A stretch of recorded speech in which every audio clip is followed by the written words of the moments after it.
I'm Trevor Hurtig with Core Chiropractic, and I want to go over degeneration and really what degeneration means. So whenever we're talking about curves in our neck and what degeneration is, this is what we're looking at. In our neck, what we want is we want a 35-degree curve.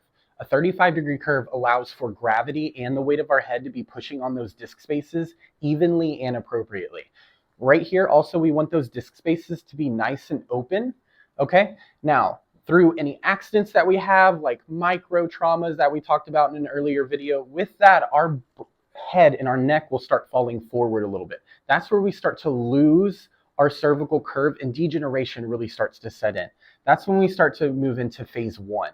That's where gravity is not pushing down on our disc spaces evenly and appropriately anymore. Now, if it stays there for a while, we'll actually move into phase two. In phase two, this is where we start having even more thinning of the disc space, and also bone spurs will start to grow at that point. If we don't do anything about it when we notice it there, then we'll move into phase three.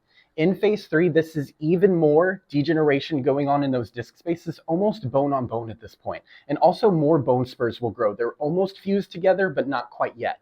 Now, there's even a phase four in the degeneration process. It's very difficult for us to help at that point. This is like your grandma and grandpa that are at the nursing home. They have to move their entire body in order to see anything. This is really surgery, medication dependent. It's a very poor quality of life. Now, here at Core Chiropractic, we cannot make a phase three or a phase four look like normal or phase one again. But what we can do is we can restructure that curve of the cervical spine and get it close back to 35 as possible. In turn, that's getting space off of those nerves exiting from where those disc spaces are, in turn relieving you of your pain.